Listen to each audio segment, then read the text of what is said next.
Today we see how to plot the graph.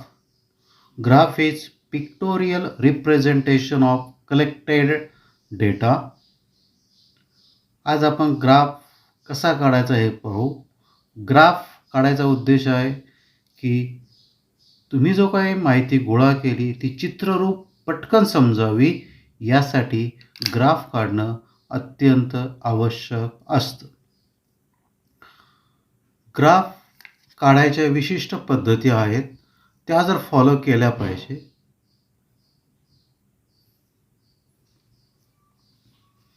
You have to use the whole graph paper. Don't plot a graph at one corner of the graph paper. You use the almost 75% of graph paper while plotting the graph. Graph काढताना जवळपास 75% graph paper वापरला गेला पाहिजे. Graph पेपरच्या कुठंतरी कोपऱ्यामध्ये graph काढायचा नाही. So to use the graph paper up to the 75% or more than that, you must have to choose the scale. Choose the scale is very important.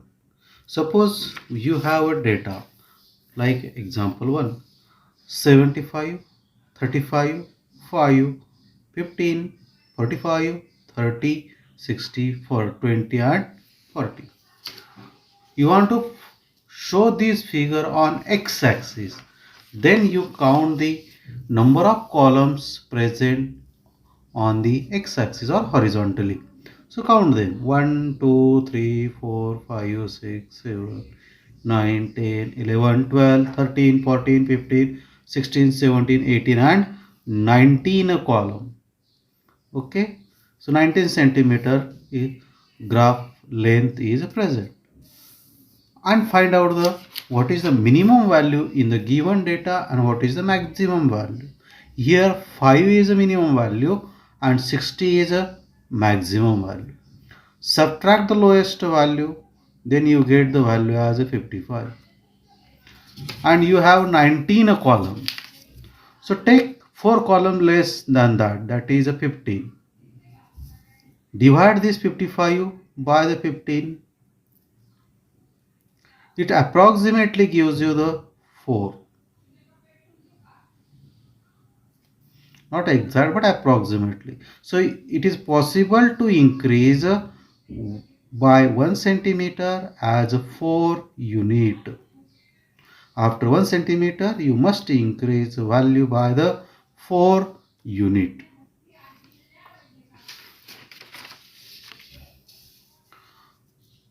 From the bottom side, left, keep one row as it is and draw a line. From the left side, after 2 columns or 2 centimeters, draw the y-axis. This is your x-axis. Mark on the x-axis by 1 centimeter and you are increasing it by the 4, or we take it as a 5, more than 4. It is possible to increase a 4 or more than 4. So our figures are in a round of 5, in multiple of 5. So we increase it by the 5 centimeter starting from 0. So your first coordinate is 0. That is your origin is 0.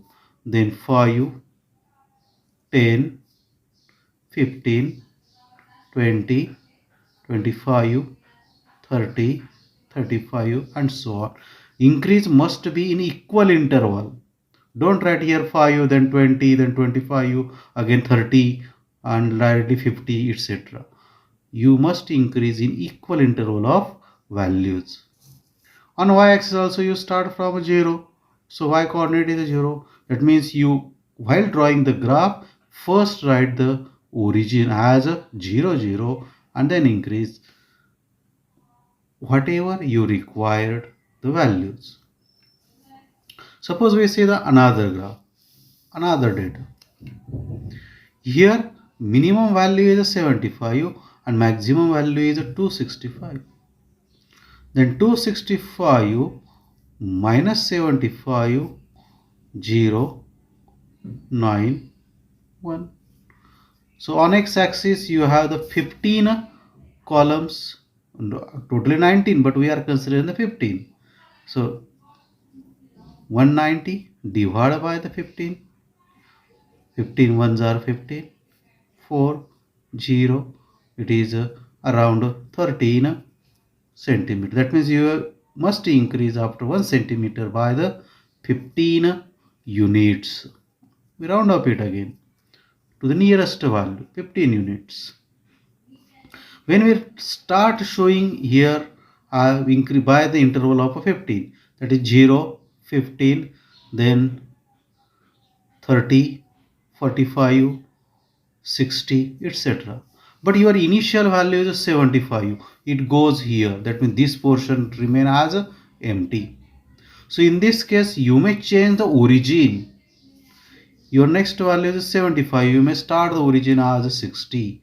That means x, you are going on x-axis. So x origin changes as 60, and then here you show the mark. It is a continuation mark. And then after 16, here write as 75, then 90, 105, and so on. So shift of origin is also possible, but when you shift the origin, you show this mark. You have shifted the origin. Graph काढताना scale घेणं हे सगळ्यात महत्त्वाचं असतं.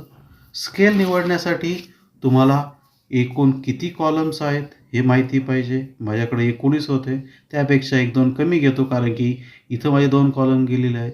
अजून एक शेवटी 1-2 मोकळे सोडायचे म्हणून मी 15च कॉलम विचारात घेतले.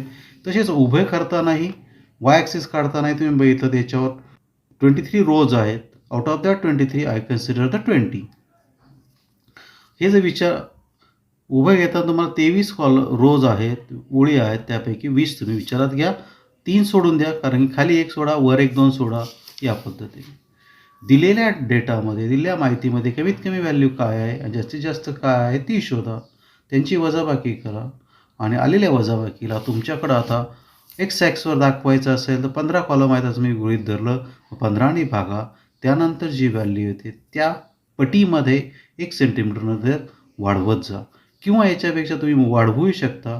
4च्या ऐवजी 5ने वाढवलं तर चालेल, पण 4पेक्षा कमी केलं तर या ॲक्सिसवर बसणार नाही. वाय ॲक्सिसच्या बाबतीत हे तसंच करू शकता. वाय ॲक्सिस जर घ्यायचं असतं तर मला 20ने डिवाइड करावं लागलं असतं, आणि जर मला 20ने याला डिवाइड करावं लागलं असतं, it round off to be 3 centimetre. 1 सेंटीमीटरनंतर 3ने मी वाढवू शकतो. हेही तुम्ही राऊंड ऑफ करून 5वर पण नेऊ शकता. पण याच्यापेक्षा कमी केलं, मी 2ने वाढवायचं म्हटलं तर माझ्या सगळ्या व्हॅल्यू त्याच्यावर बसणार नाहीत. त्यामुळे स्केल निवडणं हे महत्त्वाचं. तुम्ही थोडंसं मोठं निवडू शकता, पण लहान निवडू शकत नाही. दुसऱ्या उदाहरणामध्ये पण मी तुम्हाला तेच दाखवलेलं आहे. मिनिमम 75 होती, जास्तीत जास्त 265 आहे. त्याची जर वजाबाकी केली तर 190 येतं. आणि एक्स ॲक्सिसवर घ्यायचं असेल मला स्केल तर कमीत कमी 13ने वाढ केली पाहिजे, किंवा 13च्या पेक्षा जास्त 15ने 1 सेंटीमीटरनंतर वाढ केली पाहिजे. पण या केसमध्ये जर मी 15ने वाढ करत घेतलो तर सुरुवातीच्या काही ठिकाणी मला कुठलीच व्हॅल्यू येणार नाही, मी ग्राफवर कुठलाच पॉईंट येणार नाही. मग या केसमध्ये मी मिनिमम व्हॅल्यू 75 असल्यामुळं मी ओरिजिन 0पासून न चालू करता थोडासा बदलून 60पासून करतो. आणि ज्यावेळेस तुम्ही ओरिजिन बदलतात त्यावेळेस या पद्धतीचं चिन्ह सुरुवातीला दाखवायचं आणि मग वाढ करायची. 60 नंतर 15ने वाढ केलं की 75, 75मध्ये 15 90, परत 15 105, या पद्धतीने. म्हणजे प्रत्येक सेंटीमीटरने सारख्या पटीत वाढ झाली पाहिजे. इथं 75 लिहिलं आणि लगेच इथं मी 123 लिहिलं, नंतरला 200 लिहिलं, असं चालणार नाही.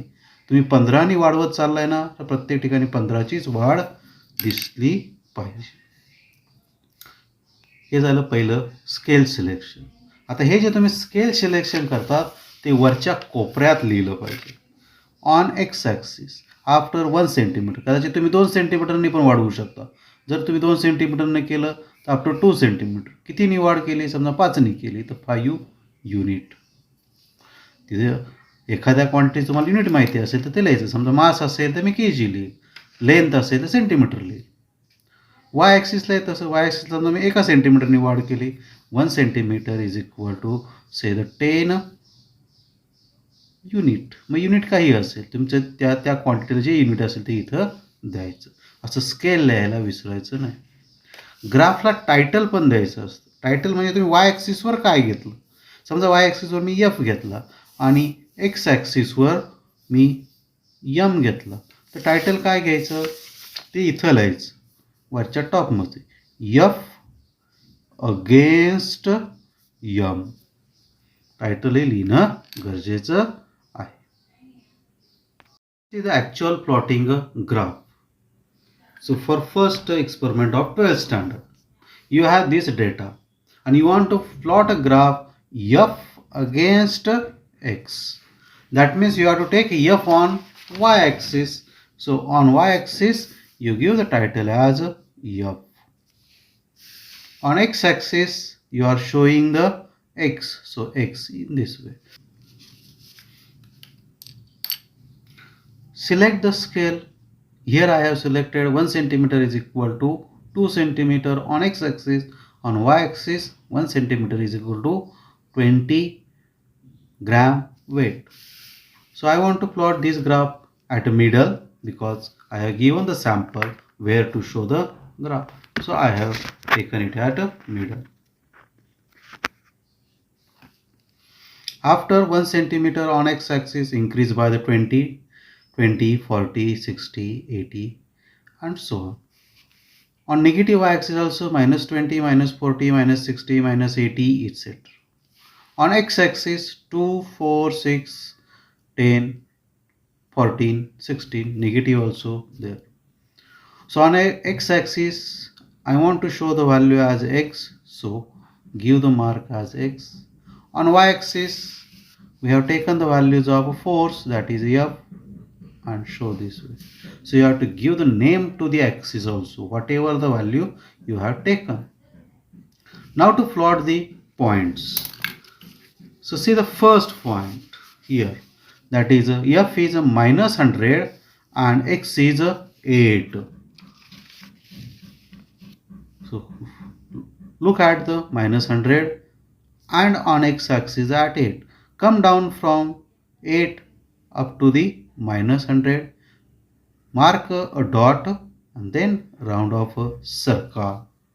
Give the circle to that dot. This is the first point you have plotted. You have not written any coordinate. Then we see the second point. What is the second? F is a minus 50, x is a 3. So on negative axis there is no minus 50, but it must be in between the minus 40 and minus 60. So minus 50, and here also the 4, 2 and 4, in between them there is a 3. So from 3 again come down up to the minus 50. Mark that point by a dot, then give the circle to that dot. Likewise you plot all the points. Next point is 0, 0. See that 0, 0. So mark it as 0, 0. Plus 15, minus 6. Minus 6 is here. Plus 50 is here. So mark here. Then 100, minus 12. 100 here. Minus 12 here. From minus 12 go up to the 100. Give the dot. Mark the circle to that dot. And last one is a 150 minus 16. Minus 16 is here. 150 is here. So from minus 16 go up to the. Now aim to join the points. You must join the points such that all points must become on the line. If it is not possible, then almost large number of points must come on the line. Those points which are not on the line, that must be equally distributed around the line. Scale निवडणे सगळ्यात महत्त्वाचं आहे. Scale निवडा. कसं निवडा ते मागं सांगितलंय. आता इथं स्केल मी 2नी वाढवलं आहे, ते स्केलचं इथे लिहून टाका. एक्स ॲक्सिसवर 1 सेंटीमीटरनंतर 2 सेंटीमीटरनी वाढ करायची. वाय ॲक्सिसवर 1 सेंटीमीटरनंतर 20 म्हणजे 20 ग्रॅम वेटनी इन्क्रीज करायचं. या पद्धतीनं मी स्केल लिहिलं. ए पॉझिटिव्ह एक्स वाय, इथं निगेटिव्ह वाय, हे positive X, negative X. Y ॲक्सिसवर मी फोर्स घेतला म्हणून इथं फोर्स लिहिला, म्हणजे वाय ॲक्सिसला मी टायटल दिलं की याच्यावर मी फोर्स घेतला. इकडे एक्स ॲक्सिसवर मी एक्स म्हणजे एक्सटेन्शन घेतलेलं आहे म्हणून एक्स लिहून टाकलं. आता पॉईंट प्लॉट कसे करायचे तुम्ही 10वीला शिकलेला आहेत. माझा पहिला पॉईंट जो काय होता तो म्हणजे -100 आणि एक्सटेन्शन होतं 8. मग मी वाय ॲक्सिसवर -100 कुठे आहे ते शोधले. या ठिकाणी मला -100 मिळाले आणि एक्स ॲक्सिसवर 8 येतं आहे. 8पासून खाली आलो, 100पर्यंत आल्यावर ते डॉट दिला आणि त्याला सर्कल दिलं. अशा पद्धतीने सगळे पॉईंट प्लॉट करा. आता या जास्तीत जास्त पॉईंटमधून जाणारी तुम्हाला रेषा काढायची. आता काही पॉईंट्स तुमच्या ग्राफवर येणार नाही किंवा लाईनवर येणार नाही. मग त्या केसमध्ये निवडताना असं निवडायचं की ते शक्यतो लाईनच्या दोन्ही बाजूला सारखे पॉईंट सारख्या अंतरावर राहिले पाहिजे. आता बघा माझ्याकडं हा पॉईंट मला सरळ दिसतोय, हा दिसतोय आणि हा दिसतोय. हे 3 घेतले तर माझ्याकडे कसं होतंय बघा. एक चित्र लावून पाहतो मी. जर हे असं घेतलं तर इकडे एक पॉईंट गेला, इथं एक पॉईंट आला, इथं एक पॉईंट आला आणि हा थोडंसं बाजूला गेला. थोडं चेंज करतो मी समजा असं केलं तर काय होईल. इकडे एक पॉईंट गेला, इकडे एक पॉईंट गेला, इकडे एक पॉईंट गेला, पण त्याचबरोबर आता हे 3 पॉईंटमधून चाललेलं आहे. लाईन काढताना तुम्ही कुठल्या तरी 2 पॉईंटमधून काढू शकता. मी अशीही काढू शकतो. लाईन मस्ट बी पासेस होतं ॲटलिस्ट 2 पॉईंट्स. पण या केसमध्ये बघा हा पॉईंट बाजूला आहे खूप, हा खूप बाजूला आहे, हा खूप बाजूला आहे, असं असून चालत नाही. रेषा काढताना रेषेच्या दोन्ही बाजूला पॉईंट जर जात असतील तर ते सारख्या अंतरावर आणि सारखे पॉईंट्स असावेत. एखादा कमी जास्त चालू शकेल म्हणजे माझी लाईन ही प्रॉपर येईल. कारण की लाईनवर जास्तीत जास्त पॉईंट्स पण येणार आहेत आणि इकडं 2 राहतील म्हणजे वरच्या बाजूला आणि खालच्या बाजूला 1 पॉईंट राहील. या पद्धतीने लाईन काढायची. लाईन काढता तुम्ही त्यामुळे ॲरो पाहिजे. सेगमेंट काढत नाही तुम्ही, रेषाखंड काढत नाही, रेषा काढतात दोन्ही बाजूला ॲरो दाखवायचे. आता आपल्याला काढायचा आहे स्लोप. स्लोपचं सूत्र तुम्हाला माहिती आहे y2 - y1 divide by x2 - x1. मग आता मला हे 2 पॉईंट्स पाहिजे. तुम्ही जे प्लॉट केले ते पॉईंट दाखवायचे नाहीत, त्याचे कॉर्डिनेटही लिहायचे नाही. मग मला दुसरे पॉईंट्स निवडायचे. मग कसे निवडायचे. ती ही रेषा ह्या डार्क लाईन आडव्या आणि उभ्या कुठं छेदून जाते बघा. इथं एक छेदून गेली, त्याला असं डॉट करायचं. डॉट करायचं, त्याला सर्कल करायचं नाही. मग इथं आहे का नाही. ही बघा ही आडवी गेली पण ही उभी इकडं बाजूला राहिली, एकमेकाला छेदलं नाही म्हणजे तिन्ही रेषा एकत्र गेलेल्या नाहीत. मग इथं मी शोधत जातो. शोधत गेल्यानंतर मला इथं जवळपास भेटतंय. मग याला मी डॉट करतो आणि मग याचे कॉर्डिनेट लिहायचे. लिहिताना एक्स पहिला काय आहे -4 म्हणजे -4. वाय काय आहे 20. तसंच आता या पॉईंटचे लिहितो. काय येईल बघितलं तर इथं -10. इकडे काय आहे 100. जे वरच्या बाजूला असतात त्यांना x2 y2 म्हणायचं. जे खालच्या बाजूला आहेत त्यांना x1 y1 म्हणायचं. आणि मग या किमतीमध्ये टाकून स्लोप कॅल्क्युलेट करायचं. इथं तुमचा स्लोप म्हणजेच केची किंमत येणार आहे. ही केची किंमत घ्यायची आणि मग पोटॅन्शियल एनर्जी प्रत्येक किमतीसाठी काढायची आहे. तुम्हाला पोटॅन्शियल एनर्जीचं सूत्र दिलं आहे. Potential energy is 1/2 kx². आता हा के कुठून येईल. हा के म्हणजे स्लोप ऑफ ग्राफ, ग्राफचा स्लोप. आणि एक्स बदलत जाईल बघा. इथे एक वेगळा आहे, इथे एक वेगळा आहे, म्हणजे प्रत्येकासाठी पोटॅन्शियल एनर्जी काढायची. पहिल्यांदा मी म्हणेल पी पोटॅन्शियल एनर्जी 1/2. आता केची काय किंमत येईल ती टाका. 8 का एक्स काय आहे तर माझं 8 आहे, 8². परत दुसरं लिहायचं पोटॅन्शियल एनर्जी 1/2 केची जी काय किंमत ग्राफहून आली ती घ्यायची. दुसरी किंमत काय आहे माझं 3 आहे, मग 3चा वर्ग. तिसरं पोटॅन्शियल एनर्जी 1/2 के शून्याचा वर्ग. चौथं, पोटॅन्शियल एनर्जी 1/2 के. आता काय आहे तर माझं -6 आहे, -6चा वर्ग. अशा पद्धतीने इतर सगळ्यांच्या पोटॅन्शियल एनर्जी काढायच्या आणि त्या पुढच्या कॉलममध्ये लिहून त्याचाही ग्राफ तुम्हाला प्लॉट करायचा आहे. अशा पद्धतीने ग्राफ साधारणतः काढायचे असतात, लाईन्स ड्रॉ करायचे असतात. Now we see the next graph that is related to the Newton's law of cooling. Here we have to take a temperature on y-axis and time on x-axis. Scale choose as on x-axis 2 cm is equal to 5 seconds and on y-axis 1 cm is equal to 1 degree. So I choose on the scale. X starts from 0, then after 2 cm 5, 10, 15, 20, 25, 30, 35, 40. This is the time. You are taken 0 to 5. That means after 20 lines, 20 small lines. These are the 10 and this here is also 10. After 20 small line, you are taken as 5 centimeter.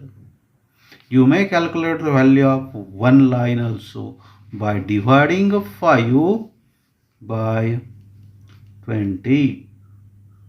It becomes 1/4 or 1/4, so that means 0.25. That means value of one smaller line is 0.25. Second line, value of second point line is 0.5 seconds, and third line is 75, and fourth line is 1. After 4 lines you get 1 second. Then next 8th line gives you the 2 seconds. In multiple of 4, 4च्या पटीमध्ये वाढतात. पहिल्याची 0.05 होती, दुसऱ्या लाईनची 0.75, 0.5, तिसऱ्याची 75 येईल आणि चौथ्या लाईनचं 1 second येईल. म्हणजे 4 line नंतर 1 सेकंद येतो. म्हणजे पुढचा 1 सेकंद किती येईल तर पुढचे 4 लाईन्स म्हणजे 4 आणि 4, 8व्या लाईनला तुम्हाला 2 सेकंद मिळते. पुढचे 4 म्हणजे 12व्या लाईनला किती असेल तर 3 सेकंद. 16व्या लाईनला काय असेल तर 4 सेकंद आणि 20व्या लाईनला आलंय 5. परत या 5 नंतर मी चौथ्या लाईनवर गेलो तर काय होईल तर 6 सेकंद. परत पुढच्या मी चौथ्या लाईन म्हणजे 8व्या लाईनवर गेलो, या 5 नंतर 8व्या लाईनवर गेलो तर 7 सेकंद. अशा पटीत त्याची वाढ होणार आहे. जे तुम्हाला एका रेषेची किंमत किती येते, एका लाईनची किंमत किती येते, जसं आपण व्हर्नियरवर बघितलं आहे, मायक्रोमीटरवर बघितलं आहे, ट्रॅव्हलिंग मायक्रोस्कोपवर बघितलं आहे, तसं इथंही तुम्हाला एका स्मॉल लाईनची व्हॅल्यू कॅल्क्युलेट करता आली पाहिजे आणि त्या पटीत मग नंतर बेरजा करत पुढं जाता आलं पाहिजे. वाय ॲक्सिसवर आपण 1 सेंटीमीटर नंतर 1 डिग्रीनी वाढ घेतो. पण हे जर मी शून्यापासून चालू केलं असतं तर माझ्या ग्राफवर बसलं नसतं. या केसमध्ये मी वायचा ओरिजिन चेंज केला. कुठून केला आहे तर 40पासून केला आहे, तिथून मी 1नी वाढवत जातो. म्हणजे ओरिजिन चेंज केला तर मला त्याचा सिम्बॉल इथे टाकला पाहिजे या पद्धतीचा आणि मग इथून 41, 42, 43 या पद्धतीने टाकलेलं आहे. आता सगळे पॉईंट्स तुम्ही याच्यावर दाखवा. समजा मी रफली पॉईंट दाखवतो, तुम्ही आता तुमच्या पद्धतीने दाखवा. अशा पद्धतीचे काहीतरी पॉईंट्स तुमचे येतील. पुढं पुढं थोडंसं जवळजवळ पॉईंट असणार आहेत. मी दाखवताना जर लांब दाखवत असलो तर एकमेकाला खेटून हे पॉईंट्स तुमचे सगळे प्लॉट केले की येणार आहेत. अशा पद्धतीचा ग्राफ तुमचा खाली खाली येत जाणार आहे. वेगवेगळ्या जे तुमचे रिडिंग जसे आलेत तसे हे तुम्हाला दाखवायचं आहे. काही जणांच्या ठिकाणी पॉईंट्स इथं 2 येतील, 3 येतील, 4 येतील, असंही झालेलं असेल. एकच व्हॅल्यू रिपीट झालेली असेल, त्या व्हॅल्यू पण दाखवायच्या आहेत. अशा पद्धतीने हे तुम्ही रफली पॉईंट्स दाखवत चाललेलो आहे. तुम्ही मात्र तुमच्या एक्झॅक्ट व्हॅल्यूनुसार पॉईंट्स दाखवा आणि मग या सगळ्यांना जोडणारा ग्राफ तुम्हाला काढायचा. इथं मात्र स्केलचा वापर करायचा नाही, हाताने करायचं आहे. त्याला म्हणलं जातं फ्री हँड ग्राफ. असा फ्री हँड ग्राफ तुम्ही काढलेला आहे. तुम्हाला मी दिलं होतं 54.5 म्हणजे 54.5 इथं आहे. त्याच्यावर अर्धा सेंटीमीटर जायचं, इथून डॉटेड लाईन टाकायची, ग्राफला जिथं टच झाली तिथपर्यंत यायचं, तिथून खाली यायचं, पार एक्स ॲक्सिसला टच करायचं. 54.5च्या आधी 5 कमी यायचं म्हणजे 54ला यायचं, इथूनही पुढं जायचं, ग्राफला टच करायचं आणि खाली यायचं. कुठपर्यंत? एक्स ॲक्सिसपर्यंत. या पद्धती मला पहिलं काढायचं होतं 54.5ला डी थिटा. डी थिटा म्हणजे काय आलं? ते या दोघांमधला फरक. आता काय येईल डी थिटा? 55 वजा 54 म्हणजेच काय आला तुमचा 1. आता डी टी काढायचा आहे. डी टी कसा काढणार? तर इथल्या व्हॅल्यू पाहिजे. आता मला या छोट्या व्हॅल्यूची गरज पडायला लागली. का? आता बघा हे 10 आहेत, 4 घरानंतर किती होईल? 11 आणि याच्यानंतर 2 आहेत, अजून म्हणजे 2 लाईन आहे. मग या केसमध्ये 11.5 येईल माझं. मी वरून खाली आलो, इथं जी व्हॅल्यू माझी टच झाली ती काढायची मला. आता ह्या 10पेक्षा 2 लाईन लहान आहेत, कमी आहेत. 2 लाईन कमी, 2 लाईनची व्हॅल्यू किती येते माझी? तर 0.5 येते, म्हणजे 9.5 असली पाहिजे. मी 9.5, त्याला मी म्हणतो T1. दुसरी लाईन जी इथं येऊन थांबलेली आहे, या 10 नंतर 6 लाईन झालं, 4 झाल्यावर काय होतं? तर 11 होतं, परत 2 म्हणजे त्याचा अर्धा, म्हणजेच हे झालं माझं 11.5 आणि या व्हॅल्यूला म्हणतो मी T2. 11.5 झालं T2. आता dt म्हणजे काय? ह्या T2 मधून T1 वजा करायचं, म्हणजे 11.5 वजा 9.5 मला काय देईल? तर dt किती येईल? 0.2. आणि मग माझा d θ/dt होईल हा 1 आणि हा 2 याचा भागाकार म्हणजेच 0.5. अशाच पद्धतीने इतर ठिकाणी काढायचं. त्याच्यानंतर माझ्या माहितीनुसार तुम्हाला 50.5 दिलं असेल, तर 50.5ला काय जातं? वर अर्ध्याने वाढवायचं, अर्धा सेंटीमीटरने, तिथून इथं टाकायचं परपॅन्डिक्युलर, ग्राफला टच झाला तर खाली यायचं, परत एक्स ॲक्सिस जायचं आणि एक खाली यायचं, इथून इथं जायचं आणि या पद्धतीने डी θ/dt काढायचे. थिटा तुमच्याकडे आले, त्याला θx आपण म्हणले, θx आहे, डी θ/dt आहे, त्याच्यावरून दुसरा ग्राफ प्लॉट करायचा आहे. ग्राफ प्लॉट केला आहे, टेम्परेचर अगेन्स्ट टाईम, त्याचं टायटल द्या, टेम्परेचर अगेन्स्ट टाईम. स्केल लिहिलेला आहे, 1 सेंटीमीटर नंतर कितीने वाढवलं आहे किंवा 2 सेंटीमीटर नंतर कितीने इन्क्रीज केलं आहे, त्यांचे युनिट्स होते ते दिले. इथं टाईम होता एक्स ॲक्सिसला म्हणून सेकंद आला, इथं टेम्परेचर होतं म्हणून युनिट आलं डिग्री. अशा पद्धतीने ग्राफ हे पूर्ण करत जायचं.